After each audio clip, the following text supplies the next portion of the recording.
5.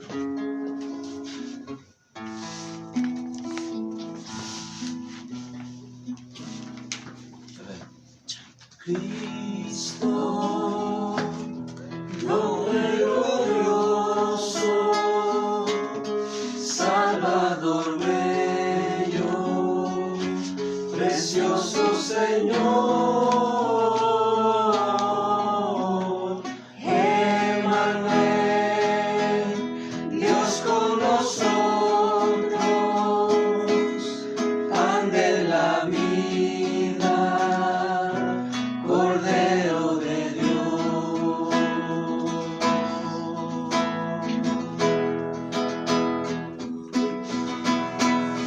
Cristo, nombre glorioso, Alfa y Omega, eterno yo soy,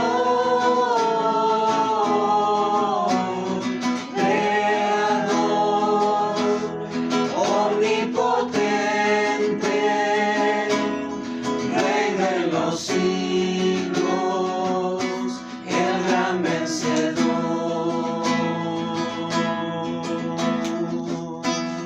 Otra vez. Cristo, nombre glorioso, Salvador bello, precioso Señor,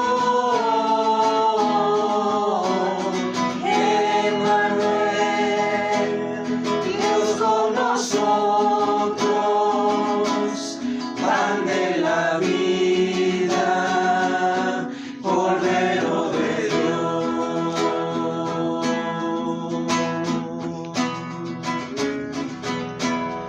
Cristo, nombre glorioso, Alfa y Omega, eterno yo soy, Creador, omnipotente, Rey de los siglos, el gran vencedor.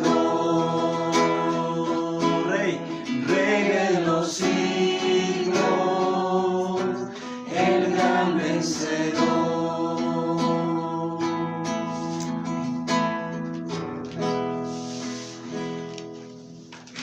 La Biblia en el libro de Jonás. Vamos a entrar al estudio del capítulo 2 de Jonás. Y la semana pasada, recuerden que estuvimos estudiando un poco el capítulo 1 y vimos tres encabezados, ¿no? Donde inicia la historia de este profeta inusual, porque decíamos que Jonás, si bien está entre los libros proféticos, lo que se conoce como profetas menores, y todo el patrón de los libros proféticos es que el profeta trae un mensaje al pueblo, ¿no? Muchas veces un mensaje de arrepentimiento, de juicio hacia la nación de Israel principalmente. Pero en el caso de Jonás no vemos un mensaje definido, sino más bien vemos que Jonás es el mismo mensaje por la vivencia. Nosotros tenemos en Jonás un relato histórico, verídico. No es algo, no es una fábula, no es una leyenda, como muchos han propuesto, no es una alegoría, no es un relato histórico, fidedigno, y que se ha comprobado no solamente por las escrituras, sino aún por fuentes externas a las escrituras. La arqueología misma ha comprobado que los hechos que se narran en el libro de Jonás han sido comprobados. Eso lo vamos a ver más a detalle después, ¿no?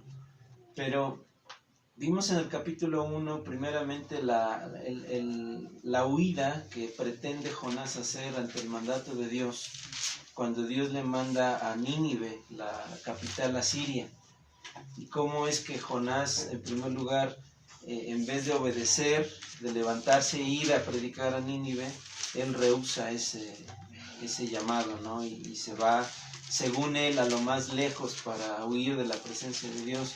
Sin embargo, Dios tiene otro plan.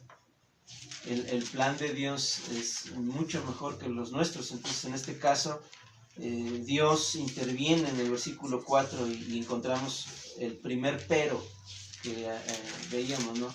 Pero Jehová hizo levantar un gran viento en el mar, y hubo en el mar una tempestad tan grande que se pensó que se partiría la nave. Y vemos cómo Dios providencialmente y usando su poder y de alguna manera mostrando su juicio también en contra de los marineros, ¿sí? que estaban ahí, que eran gente impía, gente pagana, pues Dios hace todo esto para salvar a esos marineros.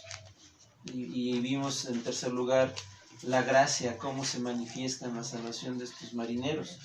Entonces, si ustedes notaron, nosotros analizamos del capítulo 1, pero nos quedamos únicamente hasta el versículo 16. Y digamos que hemos dejado a Jonás ahí, nosotros, ¿no? En la historia hemos dejado a Jonás ya echado al fondo del mar, o echado al mar. Pero ahora vamos a ver que Jonás no está muerto. Jonás sigue en vida. Los marineros probablemente daban a Jonás por muerto, pero Dios igual interviene y tiene un plan aquí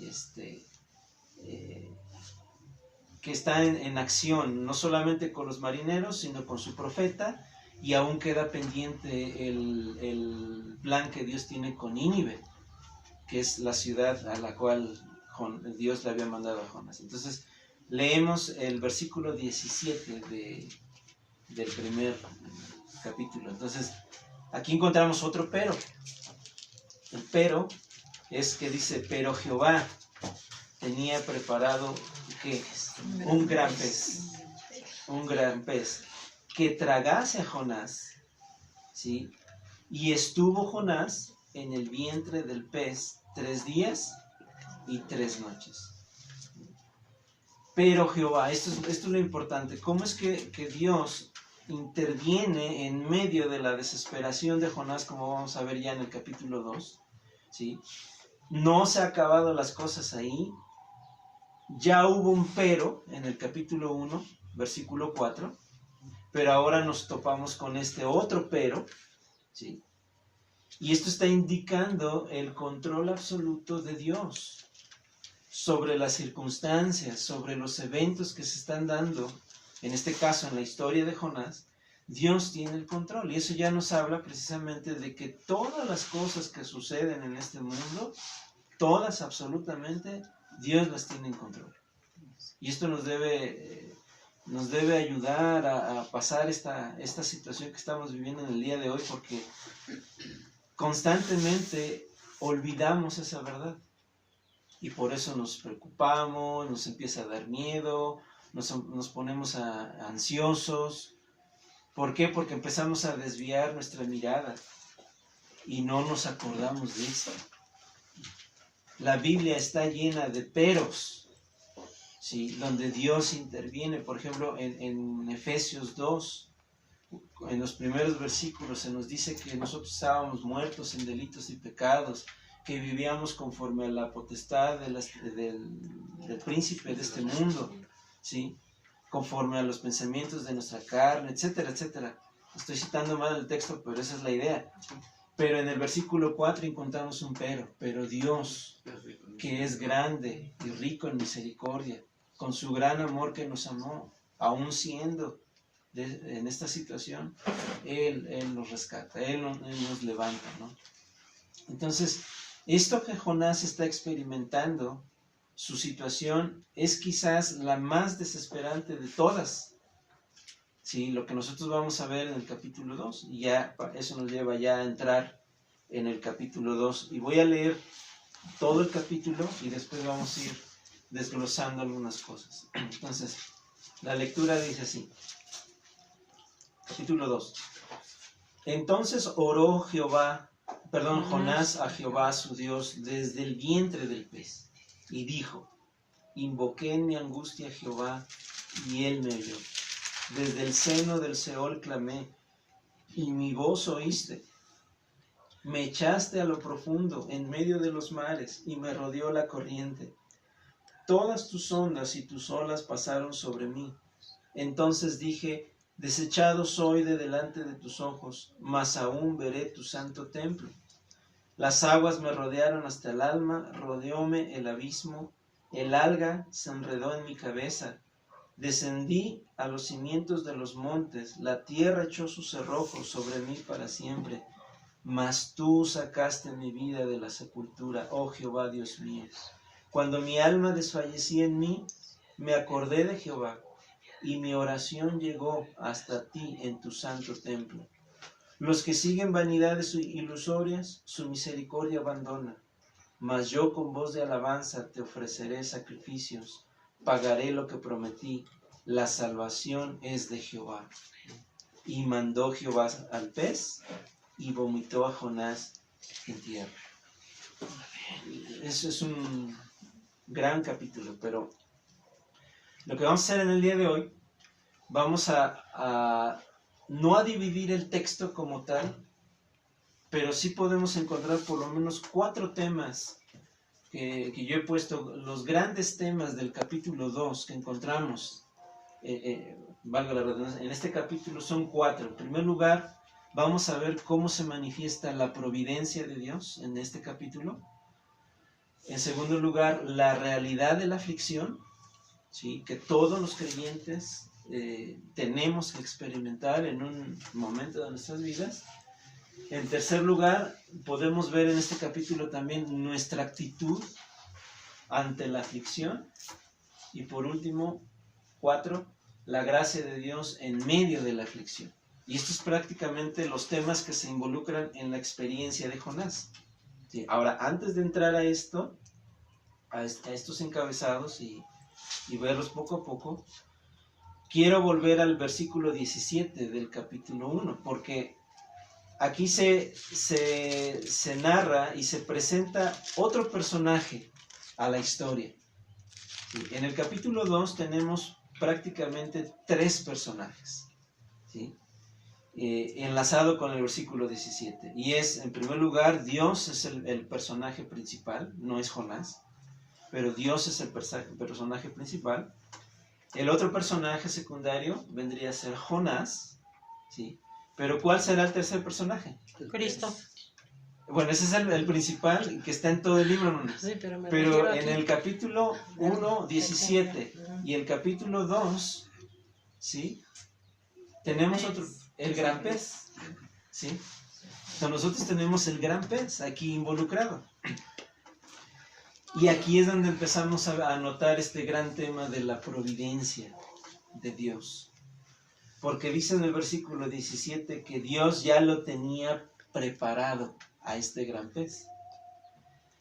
O sea que no es una casualidad que estuviera el gran pez en el momento preciso que Jonás iba a ser echado al mar. Ahora, esta frase que dice que Dios tenía preparado un gran pez, involucra muchísimas cosas, y yo quiero hacer un análisis rápido. En primer lugar, que Dios ordenó el tiempo que iban a hacer este pez,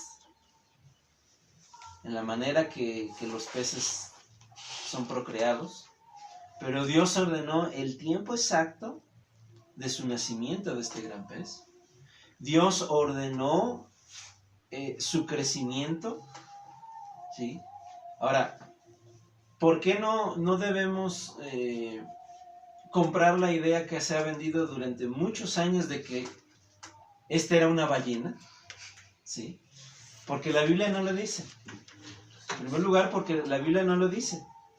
Y en segundo lugar, porque pudo haber sido un pez que ahora ya está extinguido y que no conocemos. Muchos niegan la realidad de este libro porque ellos piensan que este versículo, por ejemplo, de que Jonás había sido tragado por un gran pez, dicen, esto no puede ser. Esto puede ser una alegoría nada más. pero la realidad es que fue así. Pero es que si Dios lo preparó, tal vez fue el único, que Dios lo preparó para llevar a cabo ese evento. Pudiera ser Eso. que Dios preparó un gran pez que pudiera tragarse a Jonás, pero todo esto está envuelto en la providencia de Dios, su control absoluto. Él ordenó y preparó el lugar preciso para tragar a Jonás, ¿sí? El tiempo exacto en que este pez quisiera por voluntad propia, o por instinto, más bien vamos a decirlo así, por instinto propio, tragar a Jonás. ¿Sí? ¿Esto es coincidencia? No, es providencia. ¿Sí? Entonces, si hay algo que brilla en este gran libro, y específicamente ahorita en el texto que estamos viendo, en el versículo 17 del capítulo 1, es precisamente la providencia de Dios absoluta. El Dios soberano controlando todas las cosas. ¿Sí? Hay un catecismo que he sacado de un extracto del Catecismo Menor de Westminster,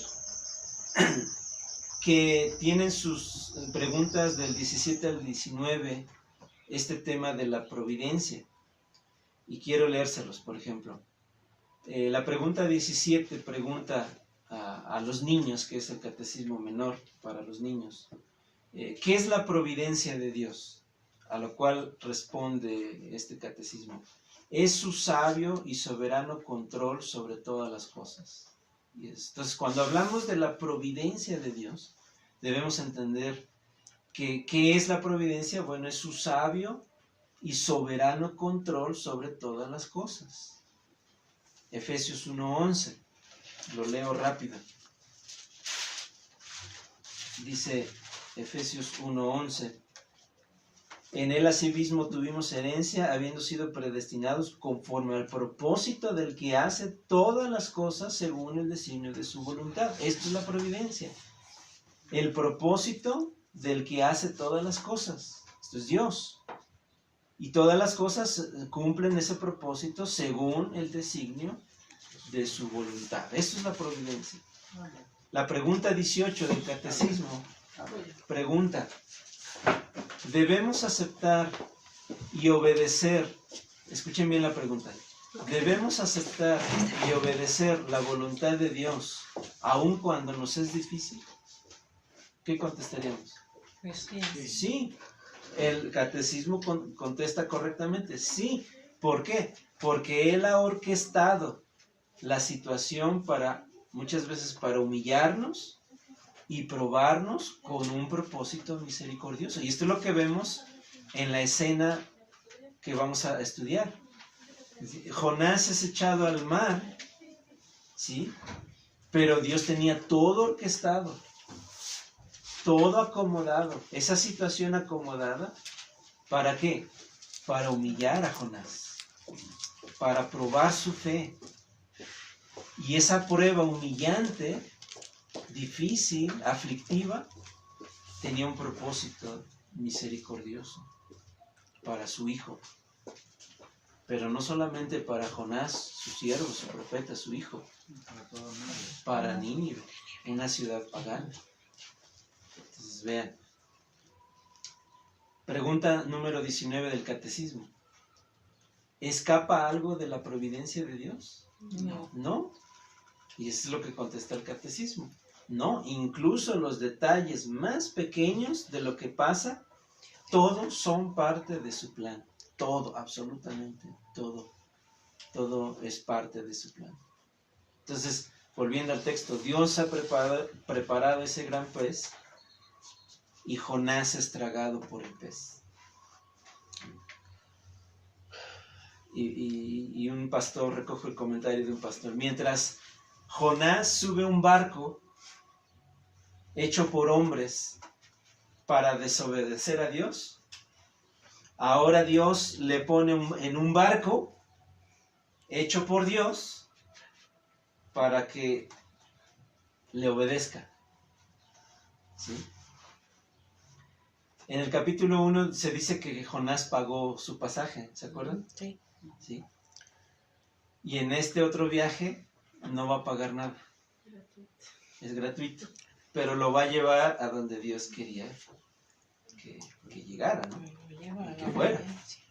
Entonces, el barco hecho por los hombres le lleva lejos de la voluntad de Dios. El barco hecho por Dios le lleva a Jonás de regreso a la obediencia que Dios quería que tuviera Jonás, ¿no? Entonces tenemos que hablar un poco acerca de este gran pez, para empezar. Por lo que decía, ¿no? Algunos ven este relato como una leyenda, como una metáfora, como una alegoría, ¿sí? Y muchos ahora argumentan, ¿no?, que una ballena no puede tragar a un hombre y que ese hombre viva. No, y es que claramente dice, lo tragó, no lo comió. Sí, Comerlo es que lo hubiera masticado y él lo tragó porque se lo pasó entero. Exactamente. Como una pastilla, se traga entera. Exactamente, pero aquí el punto es de que muchos argumentan, es que una ballena no puede hacer eso, pero es que el texto no dice que fue una ballena. Sí. Eso es, Yo dije hace 8 días una ballena. Ni tampoco un tiburón ni nada. No, el texto no dice que es una No, ballena, así es un como no gran dice, pez. por ejemplo, en Génesis 3, De la que manzana. Adán tomó una Una manzana. manzana. No, tampoco lo dice, sin embargo se han venido tradiciones y conceptos humanos donde ya se piensa que fue una manzana, aquí se piensa que fue una ballena, pero no fue así.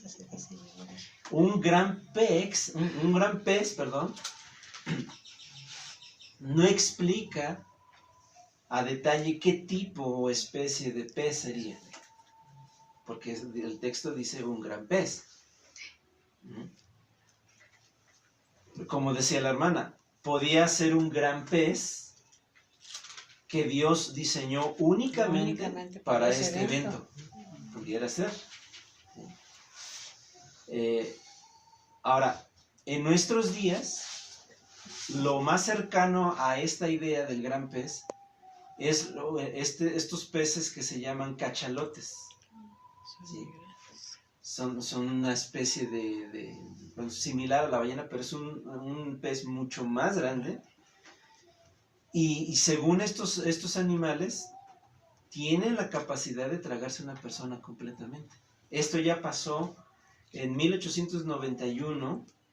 Hubo un caso de un barco ballenero donde un hombre cayó al agua y sus compañeros, dice la historia, que lo dieron por muerto, y cuando ellos pescaron a un gran cachalote de este tamaño, encontraron al hombre allí y estaba desmayado, pero lo revivieron, o sea, lo despertaron y él otra vez se incorporó y vivió.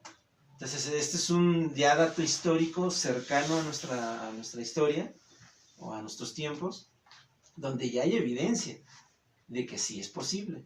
Ahora, a más de esto, vamos a dejar a un lado este suceso histórico, pero los datos que se dan de estos animales llamados cachalotes son tremendos, y escuchen esto. El cachalote tiene una boca enorme y una garganta y un estómago inmenso. Un cachalote de tamaño medio tiene una boca de 6 metros de longitud. Entonces, echen en cuenta la dimensión de la boca o el hocico de este cachalote. Y estamos hablando de un cachalote tamaño medio. Una boca de 6 metros de largo. 4 metros y medio de altura. ¿Sí? Y 3 metros de ancho. Entonces, vean.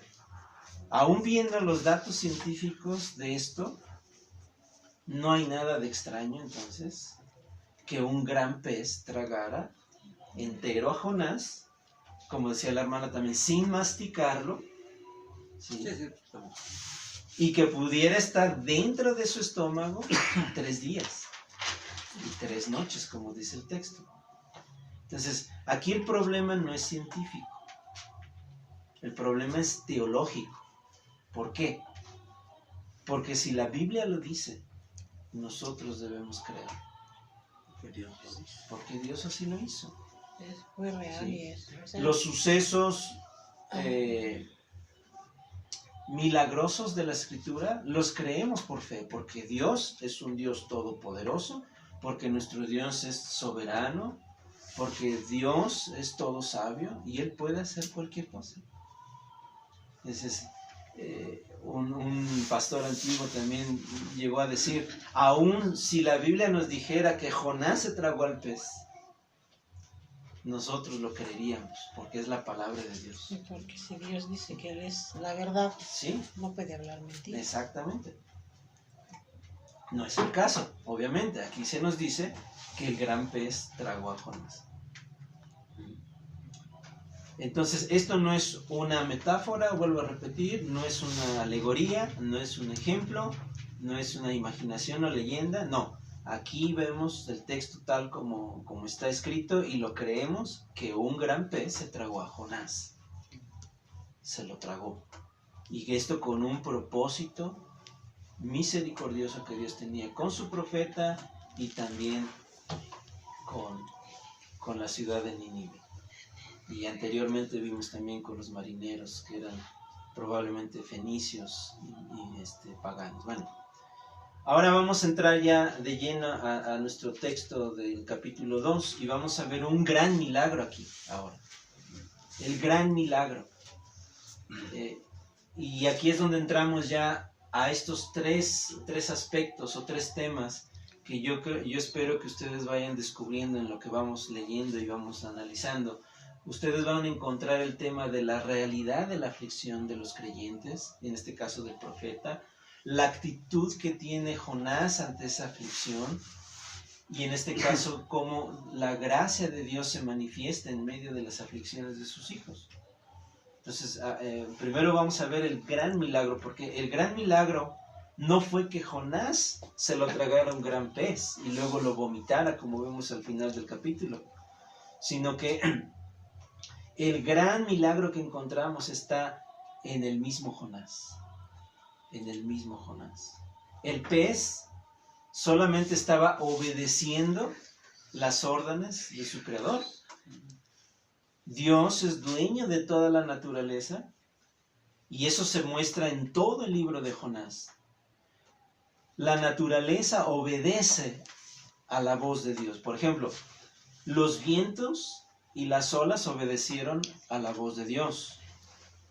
El gran pez obedece al mandato de Dios. ¿Sí? Después veremos en el capítulo 4, la calabacera obedece a la voz de Dios. El gusano que Dios preparó para después que se comiera la calabacera también obedece. Incluso los ninivitas en el capítulo 3 vamos a ver cómo obedecen a Dios. ¿Sí? El único desobediente en este libro, ¿quién es? Jonás. Entonces, el gran milagro del capítulo 2 no es lo que pasa dentro del pez. El gran milagro del capítulo 2 es lo que pasa dentro de Jonás. ¿Sí? ¿Por qué? Porque la reacción. Entonces, lo que estamos a punto de leer es un precioso salmo de confianza en Dios. ¿Sí? De poder ya experimentar en su propia vida, el profeta, la misericordia y la gracia de Dios. Él está experimentando ya la gracia y la misericordia de Dios en su persona, su amor. Jonás clama en su situación y clama en alabanza a Dios.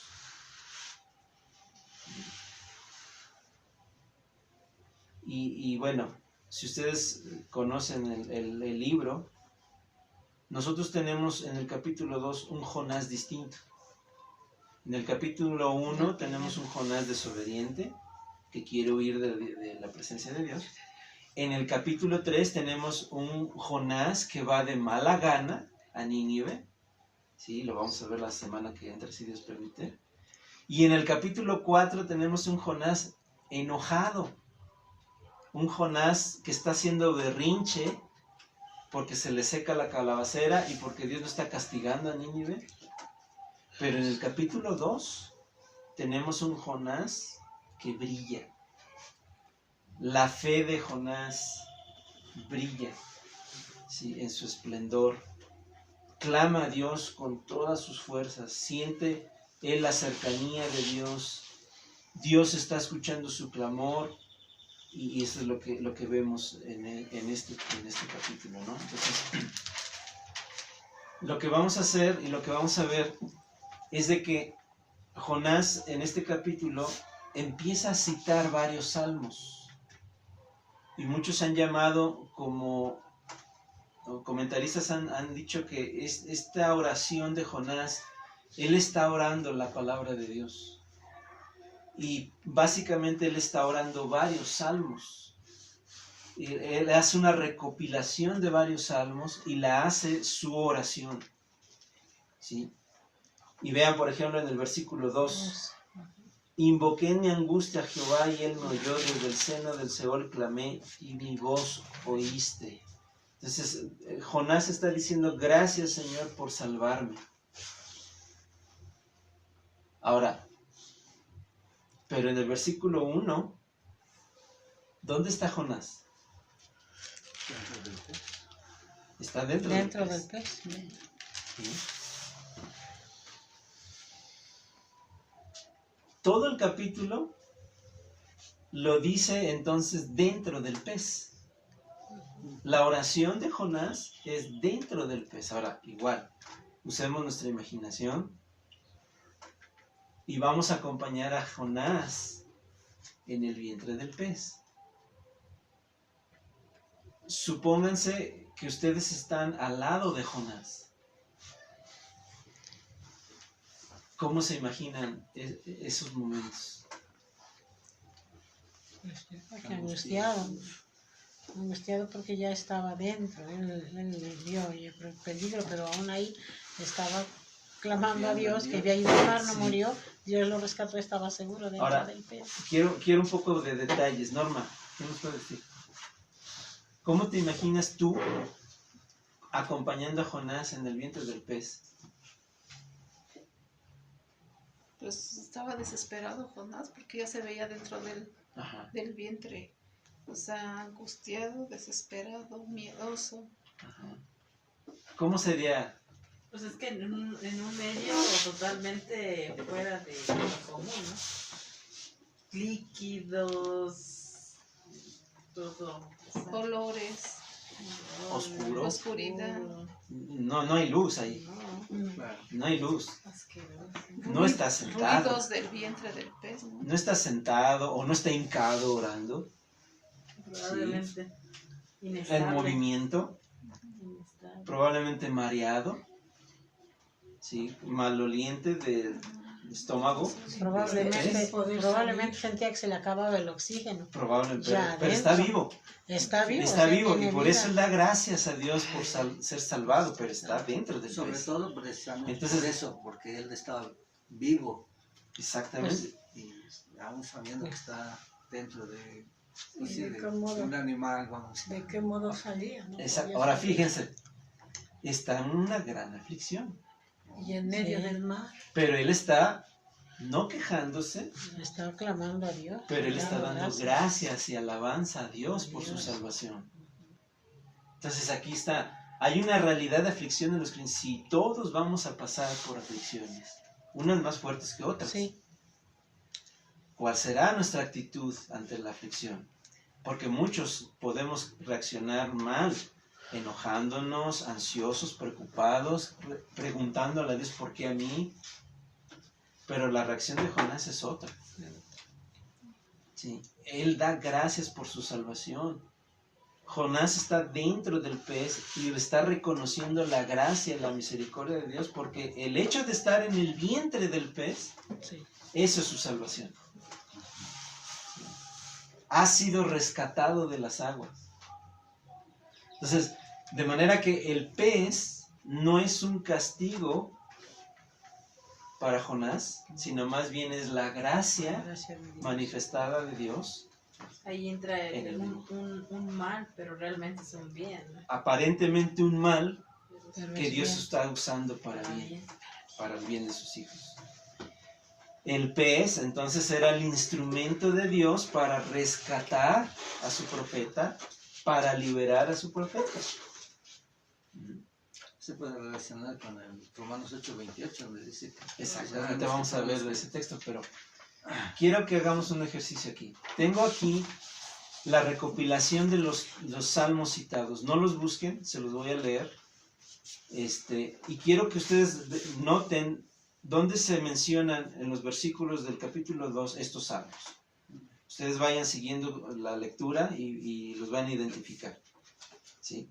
El Salmo 121 dice: a Jehová clamé estando en angustia y él me respondió. El Salmo 42:7 dice: un abismo llama a otro a la voz de tus cascadas. Todas tus ondas y tus olas han pasado sobre mí. Salmo 31:22. Decía yo en mi premura: cortado soy de delante de tus ojos, pero tú oíste la voz de mis ruegos cuando a ti clamaba. Salmo 69:1. Sálvame, oh Dios, porque las aguas han entrado hasta el alma. Salmo 142:3. Cuando mi espíritu se angustiaba dentro de mí, tú conociste mi senda. Salmo 18:6.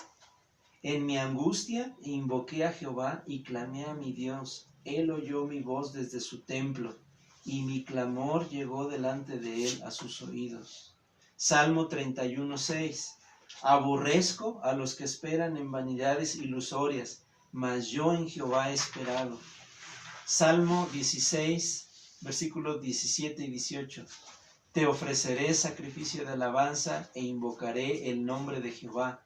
A Jehová pagaré ahora mis votos delante de todo su pueblo. Salmo 3:8. Las salvaciones de Jehová sobre tu pueblo sea tu bendición. ¿Encontraron?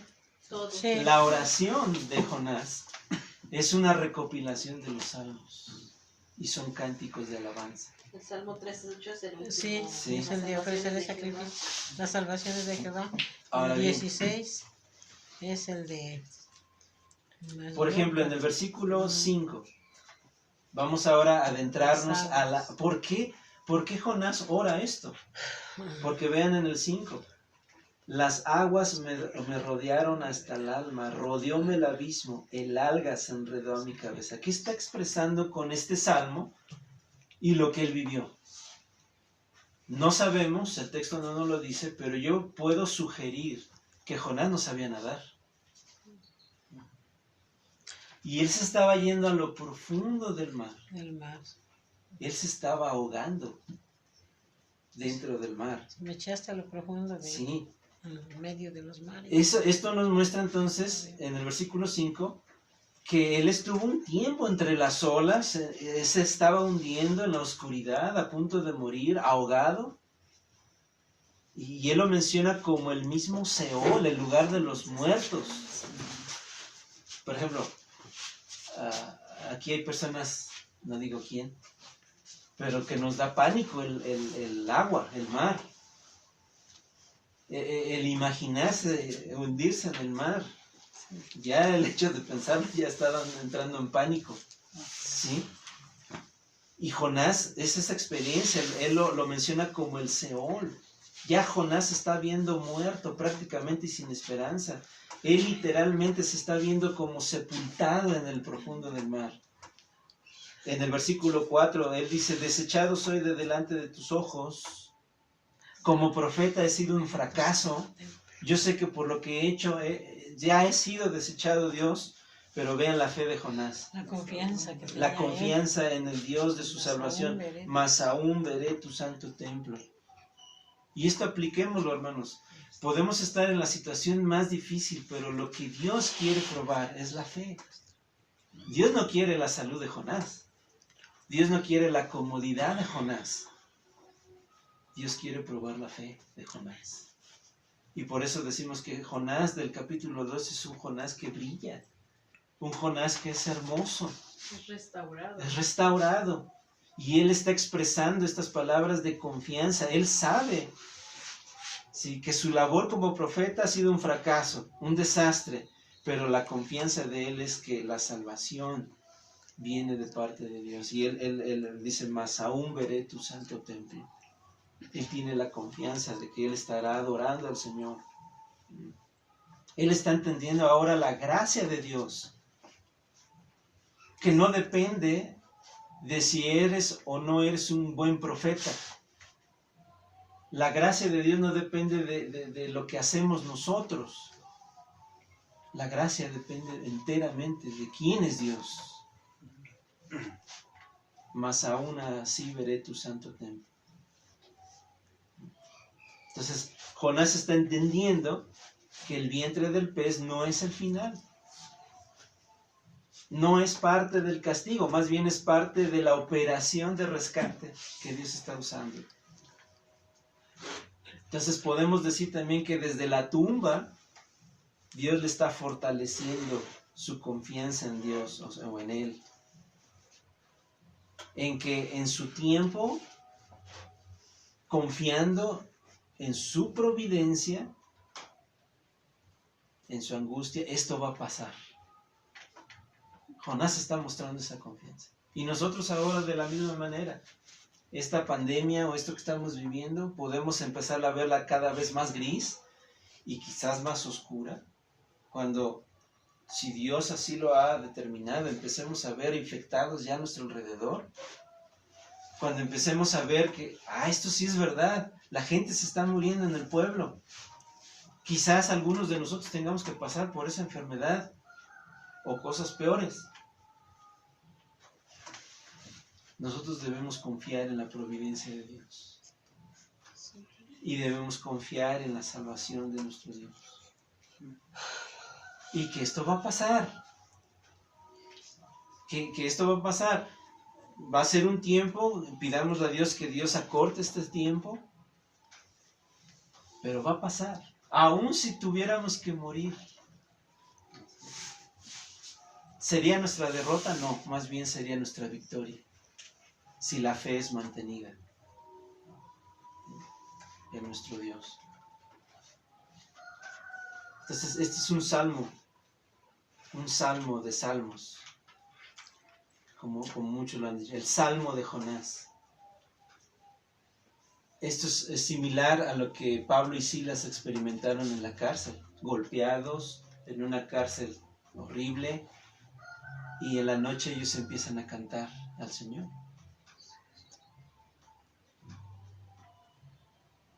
Y aquí introduzco el tema entonces.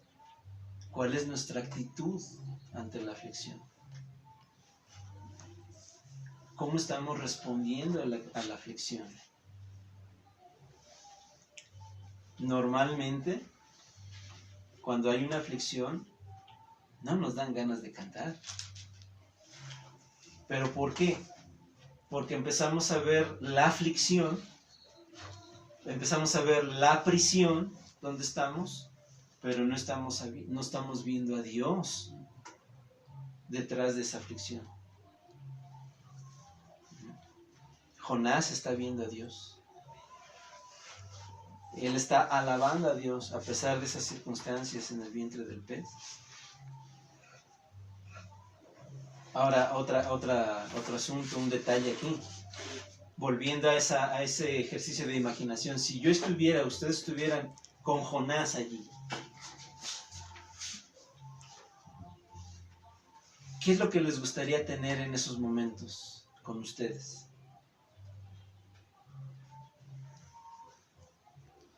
Algunos dirían, mi televisión, Digo yo.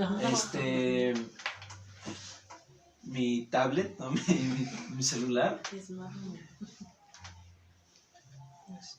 ¿Qué les gustaría tener? Pues más, bueno, dice usted cada pensamiento, ¿verdad? Sí, claro que... Al estar ahí dentro de, pues, tener el deseo de clamar y buscar a Dios, precisamente como Jonás, porque pues estaríamos en la misma situación de él, dentro de él, en la oscuridad y en todo, y pues ¿qué podemos ¿Por qué pregunto esto, hermano? querer tener del mundo? Porque, yo creo que nada. ¿qué es lo más importante en una situación así? Buscar a Dios. Las cosas físicas y materiales. No, ya no. Aún hasta la ropa se ve y Buscarle a Dios, ¿para qué? que Dios. O sea, ¿Ustedes creen, y ya lo pongo un poco más cercano a la realidad y más dramático quizás, que ahorita muchos están muriendo en los hospitales y están sufriendo agonías fuertes por lo que se sabe? ¿Ustedes creen que esas personas que están ahí, muchos de ellos dicen, ay, no me traje mi reloj que me regaló mi abuelita? Ya no vi el programa que estaba pendiente, que iba a pasar? O sea, ¿realmente creen que eso están ahorita lo que pensando? quisieran es estar sanos y estar fuera de ese lugar. O probablemente Dios está usando esto para enfrentarlos a la realidad de que ellos van a entrar en una eternidad y que lo que cuenta ahorita no son esas cosas. No, es material. Nada de eso. Sí. Ahora, volvamos al ejemplo. ¿Qué quedarías tú con Jonás junto con él ahí en el vientre? Pues Algunos ya más espirituales dirían, pues una Biblia. Salir de ese pez. Una Biblia, ¿no? Pero hablo de qué queríamos tener ahí. No. Entonces, una Biblia. ¿Jonás necesitaba una Biblia? No. No, ¿por qué?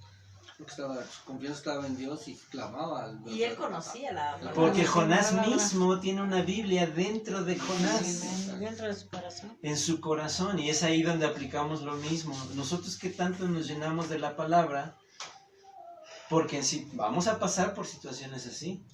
Sobre todo sentía la presencia de Dios, porque sabía a quién estaba clamando. Sí, Por no, qué lo estaba pero buscando. volvemos al punto del texto, que él está citando la palabra de Dios. Cuando nosotros descuidamos la palabra y pasemos por tiempos de aflicción, no tenemos de dónde agarrarnos. No tenemos un sostén firme. ¿Sí? Jonás tiene una Biblia dentro de él. Tiene la palabra. Tiene la palabra y la cita, así como nuestro Señor Jesucristo citó la Biblia, la palabra escrita, la citó en el monte, o en el desierto de la tentación. Sí, exactamente. Entonces, los salmos que Jonás está citando son salmos que vienen a su mente porque hay una Biblia dentro del profeta Jonás. Y esta es la gran utilidad que tiene la palabra de Dios, la gran utilidad de memorizar la palabra de Dios, de meditar en ella, porque en esas circunstancias oscuras vamos a pasar por pruebas, por enfermedades, por problemas difíciles, por hambres, quizás, escasez. ¿Sí? ¿Qué es lo que nos va a dar consuelo? ¿Nos va a dar consuelo estar viendo películas ahorita? ¿Nos va a dar consuelo ir a comprar ahorita? ¿Nos va a dar consuelo jugar? No estoy diciendo que esas cosas sean malas en sí mismas. Lo vamos a hacer, lo podemos hacer. Pero eso no va a sostener nuestra fe. Lo que va a sostener nuestra fe es la palabra de Dios. Y es un gran desperdicio que en este tiempo que estamos en nuestras casas, no meditemos, no leamos, no escudriñemos la palabra, no escuchemos la palabra. Si bien no podemos reunirnos, nosotros debemos hacer todo lo posible por llenarnos de la palabra de Dios. Se me viene a la mente igual Colosenses 3:16, que lo voy a leer mejor. Porque vean,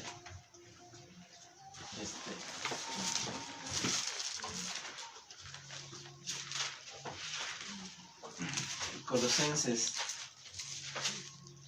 3:16 dice: la palabra de Cristo mora en abundancia en vosotros.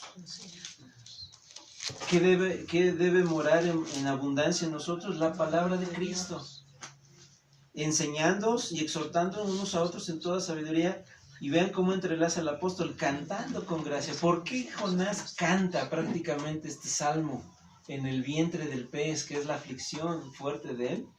Porque él estaba lleno de la palabra. ¿Qué es lo que nos va a hacer cantar entonces en medio de la aflicción? La abundancia de la palabra de Cristo morando en nuestros corazones.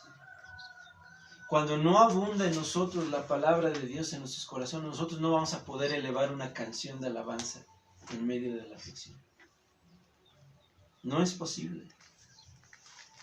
Porque la fe está debilitada. Entonces, este Jonás, volviendo a nuestro texto, es muy diferente al que vemos en todo el libro. En este capítulo 2 vemos a un Jonás que ama profundamente a Dios, que busca su rostro. ¿Sí?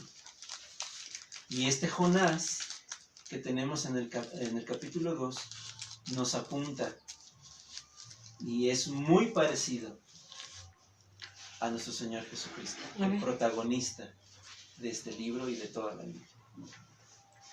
Porque cuando peor lo está pasando, está clamando a Dios. Es como Dios quiere que seamos. Y lo mismo va a pasar con nosotros. Nosotros cuántas veces hacemos el propósito de leer más la Biblia. Ahora sí voy a leer más. Ahora sí voy a orar más. Es más, me voy a proponer de vez en cuando, pero más seguido, aún ayunar.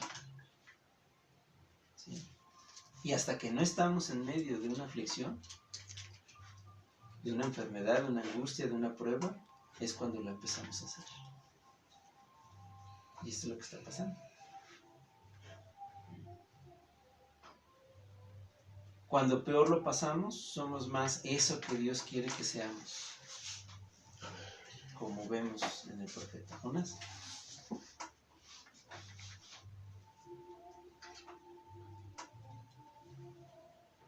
Hay un peligro que todos pasamos, y es el peligro de disfrutar la bonanza de Dios. O sea, como en otras palabras, cuando Dios nos mantiene en un ambiente de tranquilidad,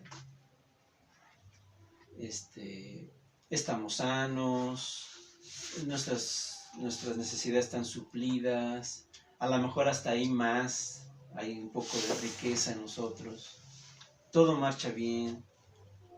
¿Cuál es el peligro? Que nos empezamos a relajar y empezamos a olvidar a Dios.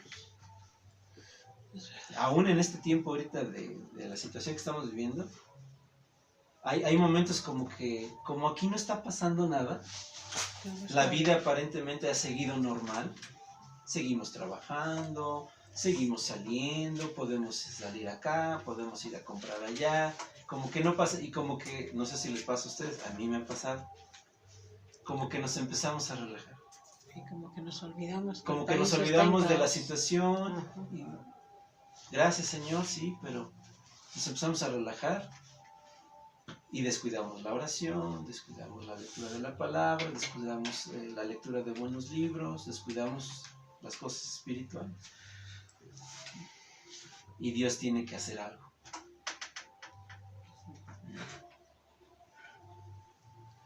Entonces, en esos momentos buenos, si podemos llamarlo así, de tranquilidad, es precisamente donde nosotros debemos preparar nuestra mente. ¿Se acuerdan que dábamos algunas enseñanzas tomadas de este hermano Sergio Ruiz? Una mente preparada para la aflicción. O sea, nosotros ya debemos como creyentes tener en nuestra mente que vamos a ser afligidos. Desde lo más leve hasta lo más grande. Pero que en medio de la aflicción debemos poner nuestra confianza en aquel que nos dio la promesa. En el mundo tendréis aflicción, pero confiad, yo he vencido el mundo. Es necesario que pasemos por aflicciones. Ahí está la realidad de la aflicción. O sea, los hijos de Dios debemos pasar por aflicción. Es necesario porque así lo dice la palabra de Dios. Exacto. El verdadero cristiano tiene que ser probado como el oro. Con todo, con problemas, con dificultades. ¿Cuál es nuestra reacción entonces ante la aflicción? Porque nosotros fuimos creados ¿para qué? Para glorificar a Dios. ¿Sí? Y como dice el catecismo también, y gozar de Él por siempre. Y esto incluye tanto en los tiempos de bonanza como en los tiempos aflictivos. Hay dos, voy a poner aquí dos reacciones, aún en los creyentes. Más bien en los creyentes lo voy a poner de esta manera. Uno es, en tiempos de aflicción, o reaccionamos con enojo, depresión o autocompasión. De decir, ay, es que nadie está pasando lo que yo estoy pasando. Y nadie se fija lo que estoy sufriendo.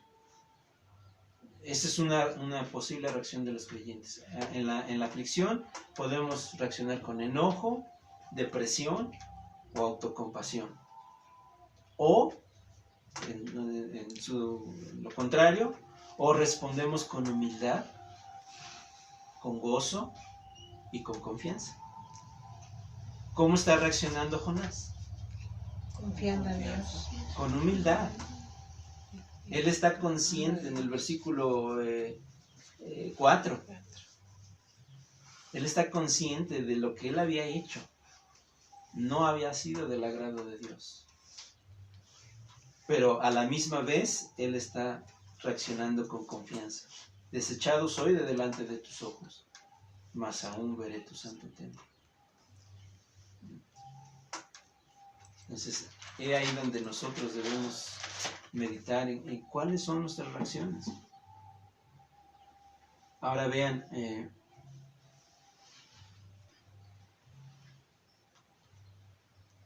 otro detalle que quiero mencionar aquí. En el versículo 2, invoqué en mi angustia a Jehová y él me oyó, desde el seno del Seol clamé y mi voz oíste. Y el contraste que quiero hacer aquí es de que, ¿por qué todo lo que Jonás habla del versículo 2 en adelante, por qué no lo habló con los marineros? ¿Por qué no vemos este Jonás en el capítulo 1? Pues porque tal vez ahí todavía no veía el peligro. Sí. Y iba acompañado de todos ellos en el barco, pero ya clamó cuando ya estaba. ¿Y saben por qué? Porque es en el fuego, de la prueba, de la aflicción, donde el creyente va a empezar a brillar más, a semejanza de nuestro Señor Jesucristo.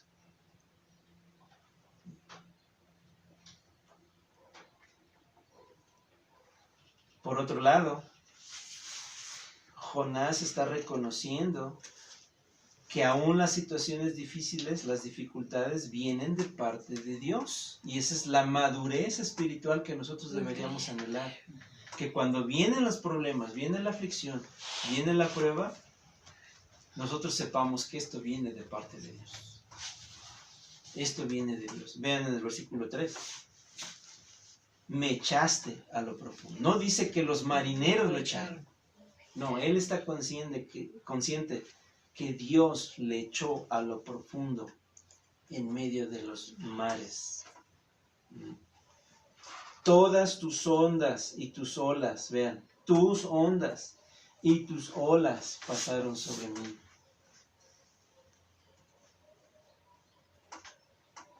Y aquí viene la aplicación.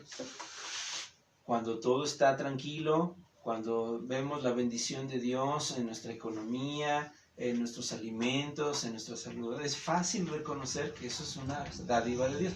Pero cuando vienen los problemas y los momentos aflictivos, ahí es donde a veces empezamos a dudar. O sea, ¿cómo? ¿Por qué? ¿Por qué me está pasando esto? Nosotros debemos ver siempre la mano de Dios de todo esto, en todas las cosas. Dios está en control de todo. Aún de los virus, sí. Pero a veces se nos olvida. Eso no quiere decir que seamos irresponsables, que no nos cuidemos. Debemos cuidarnos. Pero Él está en control de todo. Nuestro Dios es sabio, nuestro Dios es todopoderoso, nuestro Dios es bueno. Y debemos estar seguros y conscientes de que aún las aflicciones fuertes, Dios nos las envía con un buen propósito. Y se manifiesta el amor de Dios. Exacto. Dentro de todo. Ahora,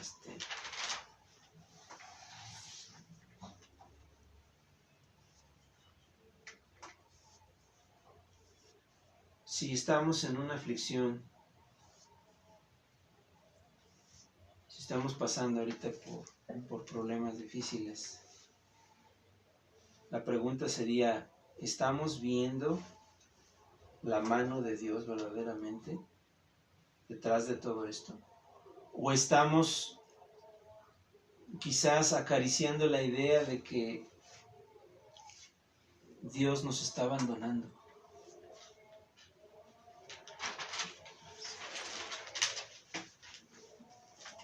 Porque ese es el peligro. Ahora es probable que nuestras aflicciones sean el resultado, la consecuencia de nuestros propios caminos, de nuestros propios pecados. Pero aún con eso, nuestra fe debe ser fortalecida. Nuestra fe nos debe llevar a buscar de Dios, a clamar a Dios, ¿sí? Y pues reaccionar como el profeta. Las pruebas para el creyente no son un castigo, sino más bien son los medios o el medio que Dios usa para acercarnos más a Él. Y como decía una hermana que da conferencias y predica la palabra a mujeres, dice, todo aquello que te acerque a Dios es una bendición. Todo aquello que te acerque cada vez más a Dios, eso es una bendición. Vamos, no se paren, Jonás, pero vean, por ejemplo, en Santiago. Ya vamos caminándonos aquí. Santiago.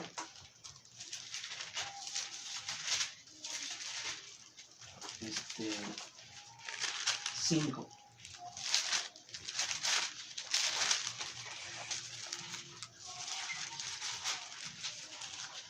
No, perdón, es Santiago 1.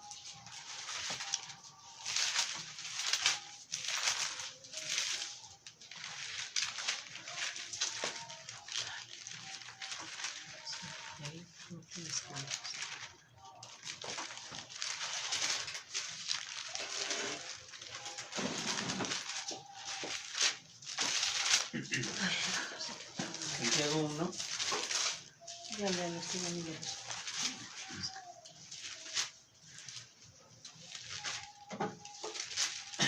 En el 2.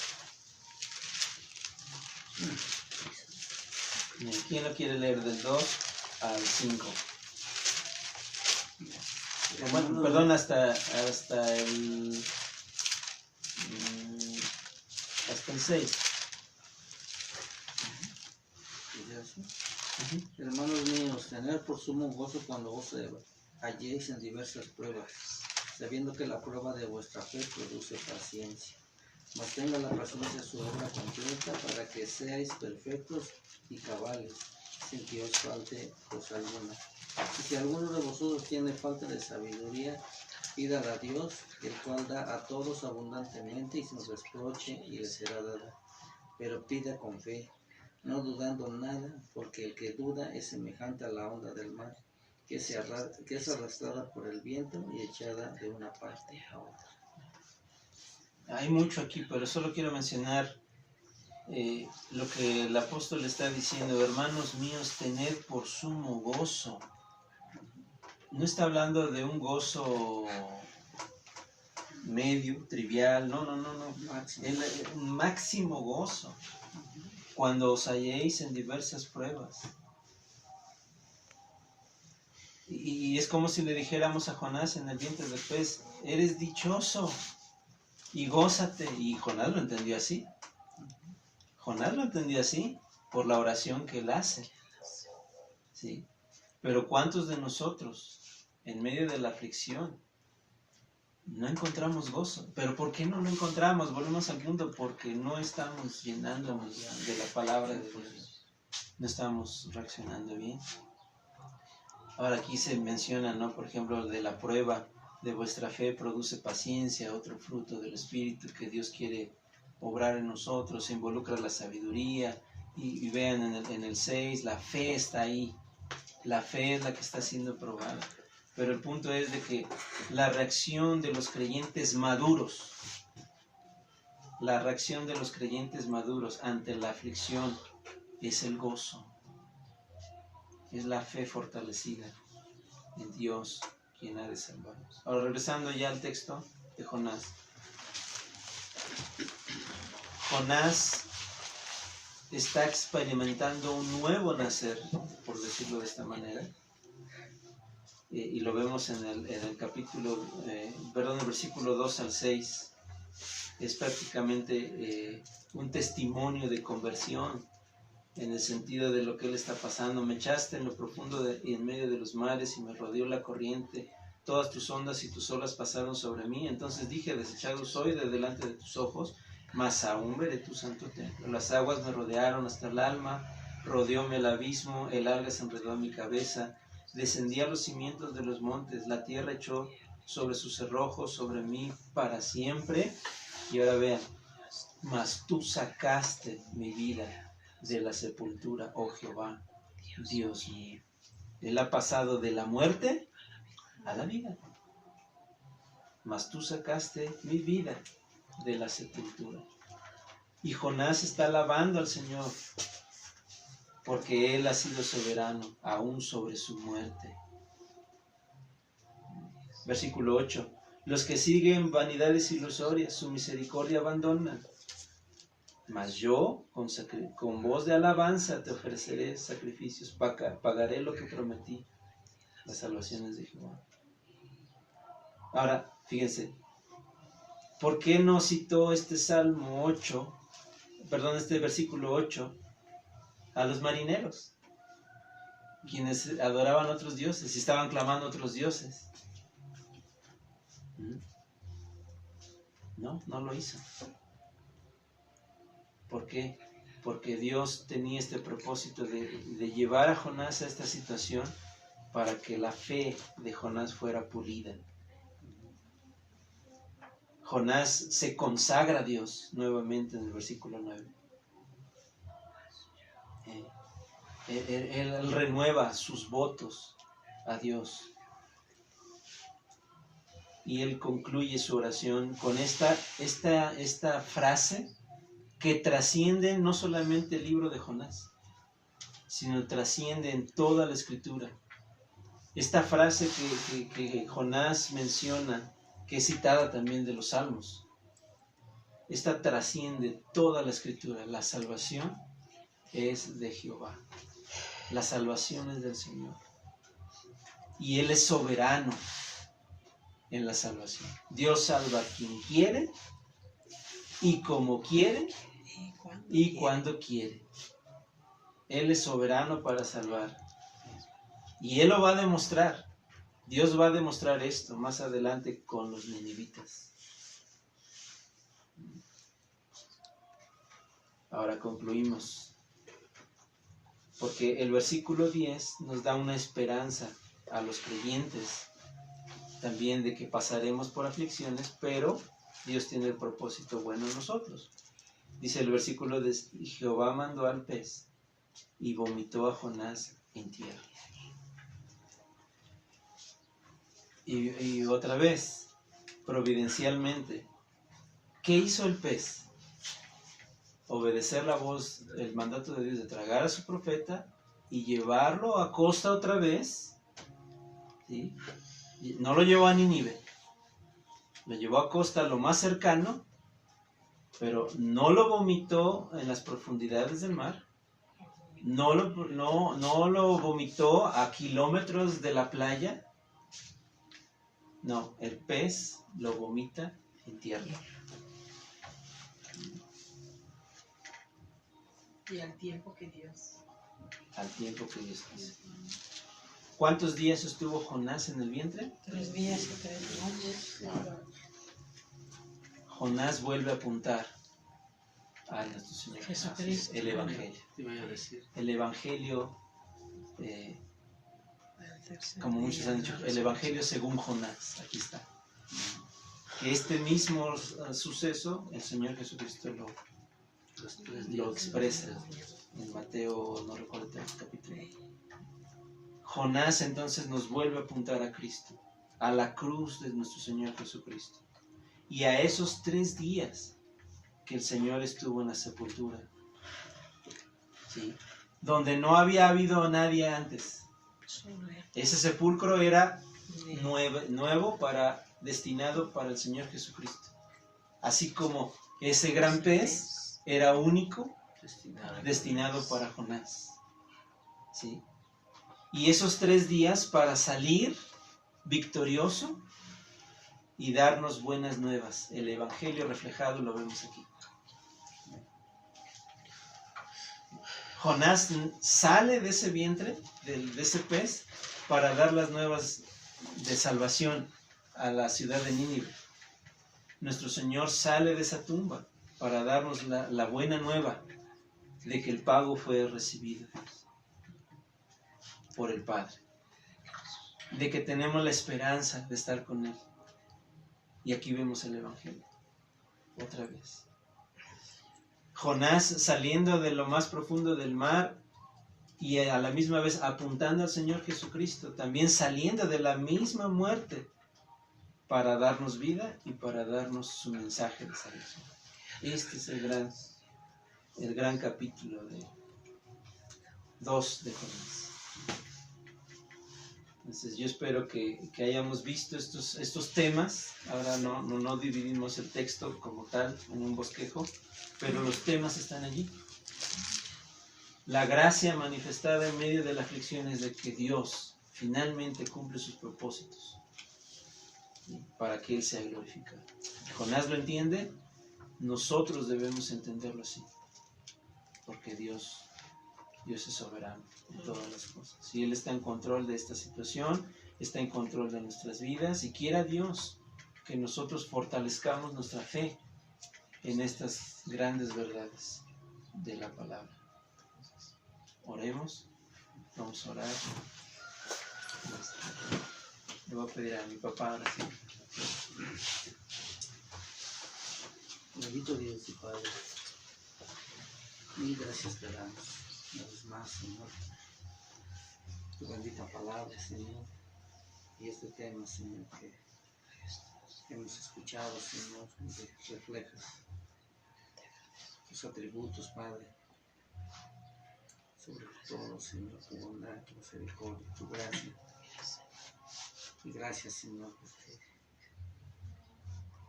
tu palabra es rica, Señor, para con nosotros. Señor, te pedimos, Señor, que esto penetre hasta lo más profundo, Señor, y nos haga reconocer, bendito Dios, que aún dentro de las pruebas tú eres con nosotros, Padre. Te agradezco por ello, Señor, por este tiempo, Señor, que nos permitiste venir, Señor, a tu presencia, Señor, alabarte, Señor, adorarte, pero sobre todo alimentarnos de tu bendita palabra.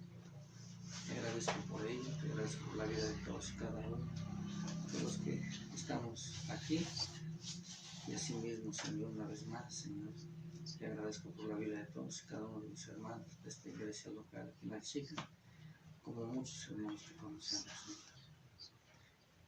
Que tu palabra, Señor, siga obrando en la vida de todos, y que esto, Señor, este tiempo, Señor, nos haga comprender más, Señor, tus propósitos que tú tienes para con nosotros, Padre. Aunque los veamos, Señor, de la manera muy trágica, Señor, como lo hemos escuchado, Señor, a través de este relato, esta historia que tú nos enseñas, Padre, en que en todo eso, Señor, tu gracia, Señor, tu palabra, Señor, es para con nosotros, Padre. Ayúdanos a ser dignos, Señor, de ese amor, de esa gracia, de ese poder tuyo, siempre, Señor. Y perdónanos, Señor, porque sí, en verdad, Señor, muchas veces, Señor, nos olvidamos, Señor, de que tú, Señor, tienes el control de todas las cosas. Queremos ser, Señor, lo que pensamos, Señor, que está el poder en nosotros cuando sin ti, Señor, no somos nada. Te agradezco, Señor, por ello, Señor, que tú nos hagas ver, Señor, tu gran poder que tú usas, Señor, para despertarnos, Señor, y reconocer, Señor, que necesitamos de ti. Ayúdanos, Señor, que tu Espíritu Santo nos ayude, Señor, cada día y nos guíe, Señor, ante ti, Padre, para ser, Señor, verdaderamente, Señor, digno de esa gracia tuya. Gracias, Señor, por ello, gracias por este tiempo. Señor, sigue bendiciendo la vida de Ricardo, Señor, sigue dándole tu sabiduría, Padre, para que así mismo, Señor, Él siga, Señor, ayudándonos a nosotros, Señor, a entender más cada día, Señor, tu palabra, Señor, como así muchos hijos tuyos, Señor, pastores, líderes, Señor, que tú sigas obrando, Señor, en medio de todo esto, Señor, para el bienestar de nuestras almas y sobre todo, Señor, para que en tu voluntad, en tu soberanía, Señor, tú hagas con nosotros también lo que a ti te place. Gracias te damos por ello, en el nombre bendito de Cristo Jesús.